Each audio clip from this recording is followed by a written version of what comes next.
पश्चिम बंगाल के विधानसभा सीट पर तृणमूल कांग्रेस और बीजेपी में जोरदार टक्कर चल रही है। ऐसे में जंगल महल इलाके की सीटों पर भी दोनों पार्टी के बीच कांटे की लड़ाई चल रही है। जंगल महल इलाके में कुल 39 विधानसभा सीटें आती हैं। 39 सीटों पर जीत हार से बंगाल की सियासी तस्वीर बदली जा सकती है। यही वजह है कि जंगल महल की 39 सीटों के वोटरों को लुभाने के लिए टीएमसी और बीजेपी ने पूरी ताकत झोंक रखी है। पश्चिम बंगाल का जंगल महल इलाके में चल रही है सियासी जंग। पुरुलिया, बांकुड़ा, झाड़ग्राम और पश्चिम मिदनापुर जिले में मचा घमासान। जंगल महल इलाके के दायरे में आती हैं कुल 6 लोकसभा सीटें।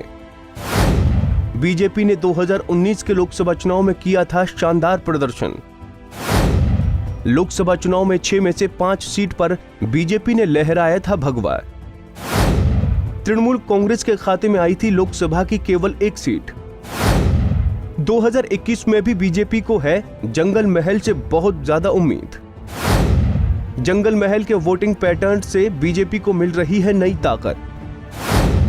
जंगल महल के वोटर लंबे समय तक देते हैं एक पार्टी का साथ। कभी जंगल महल ने वाम मोर्चा को लंबे समय तक दिया था वोट। तृणमूल कांग्रेस को भी 10 साल तक मिला था जंगल महल का साथ। 2019 में तृणमूल कांग्रेस को पहली बार जंगल महल में लगा था झटका। 2021 में जंगल महल की 39 सीट पर बीजेपी को मिल सकती है बढ़त। जंगल महल के 4 जिलों की सियासी गुणागणित को 2 हिस्सों में बांटकर देख सकते हैं। एक हिस्सा 2019 के लोकसभा चुनाव से पहले का है तो दूसरा 2019 के लोकसभा चुनाव के बाद से शुरू होता है। अगर बात 2021 के विधानसभा चुनाव की करें तो इसमें 2019 से लेकर 2021 तक के बीच चले सियासी उठापटक की अहमियत ज्यादा है। इसलिए कोशिश यही है कि 2019 से 2021 में जंगल महल की 6 लोकसभा सीट और 39 विधानसभा सीट के रुझानों को पकड़ने की, क्योंकि इन रुझानों से ही पता चलेगा कि 39 विधानसभा सीट पर बिखरे वोटरों के दिमाग में क्या चल रहा है। वाम मोर्चा ने बंगाल में लैंड रिफॉर्म कर जंगल महल के आदिवासी, खेतिहार, मजदूर और दलित समाज का एक जमाने में भरोसा जीत लिया था। लेकिन 2011 में यहाँ तृणमूल ने वाम मोर्चा की चमक फीकी कर दी थी। चूंकि जंगल महल माओवाद से पीड़ित इलाका रहा है, इसलिए 2011 में किशन जी के माओवादी नेता के ममता दीदी का समर्थन करने से तृणमूल को फायदा मिला था। हालांकि बाद में सुरक्षा बलों ने किशन जी को मौत के घाट उतार दिया था, जिससे जंगल महल के इलाके में ममता दीदी की क्रेडिबिलिटी पर सवाल खड़ा हो गया। फिर 2018 का पंचायत चुनाव को भी बंगाल की राजनीतिक इतिहास में वोटर शेड यानी एक विभाजक रेखा माना जाता है, क्योंकि इसमें सत्ता की ताकत का बेजा इस्तेमाल कर पूरे बंगाल में लोकतांत्रिक प्रक्रिया को टीएमसी ने किनारे लगा दिया। बंगाल की जनता का ये गुस्सा 2019 में दीदी पर पहली बार फूटा था। न केवल जंगल महल बल्कि पूरे पश्चिम बंगाल में लोगों ने टीएमसी के बरक्स बीजेपी को एक प्रबल विरोधी दल के तौर पर खड़ा कर दिया था। बीजेपी ने लोकसभा की 18 सीटें जीत ली, वहीं जंगल महल की 6 में से 5 सीट बीजेपी के खाते में चली गई। हालांकि 2019 में बीजेपी का बंगाल की जमीन पर कोई बड़ा संगठन नहीं था, लेकिन बंगाल का ये इतिहास रहा है कि अगर जनता मन बना लेती है तो वो ना तो संगठन की ताकत को देखती है, ना ही कैंडिडेट को, बस पार्टी को वोट दिया जाता है। जब वाम मोर्चा सत्ता में आई थी तब भी पूरे बंगाल में उनका बेस नहीं था, और जब दीदी सत्ता में आई तब भी उनका संगठन इतना बड़ा नहीं था। यानी बंगाल की जनता एक बार मन बना लेती है तो वो बिना लोकल चेहरे और संगठन के भी बदलाव ला देती है। 2019 के लोकसभा चुनाव में यही लहर एक बार फिर बीजेपी के पक्ष में नजर आया था और जंगल महल में अचानक से बीजेपी का वोट शेयर टीएमसी और सीपीएम से भी ज्यादा हो गया था। 2019 के लोकसभा चुनाव के नतीजों ने दिया बदलाव का बड़ा संकेत।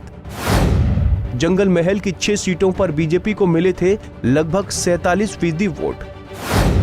बांकुड़ा सीट पर बीजेपी को मिला था कुल मतों का 50% वोट। बांकुड़ा सीट पर टीएमसी को मिला था कुल मतों का 37% वोट।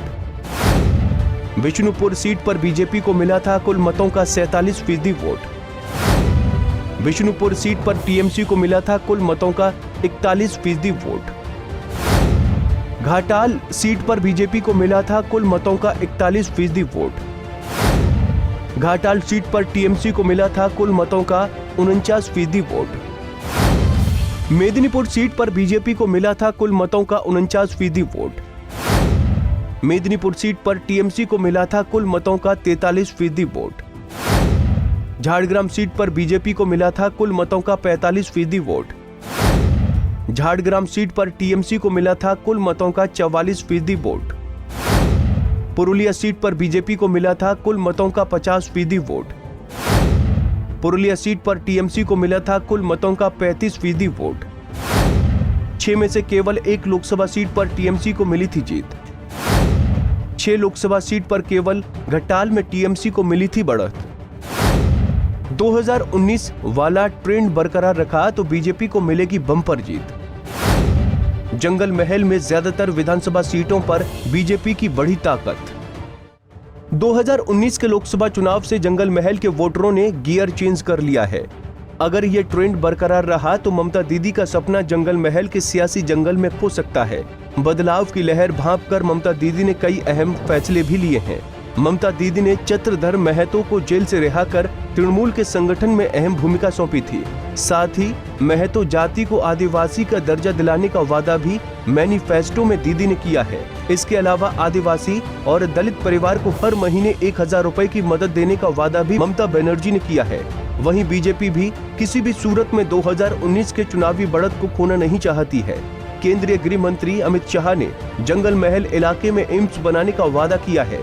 इसके अलावा बीजेपी ने जंगल महल विकास बोर्ड बनाकर इलाके में तरक्की करने का वादा किया है। एक्सप्रेसवे और सेमी एक्सप्रेसवे के जरिए जंगल महल और कोलकाता के बीच फास्ट ट्रांसपोर्टेशन मुहैया कराने का भरोसा भी बीजेपी ने दिलाया है।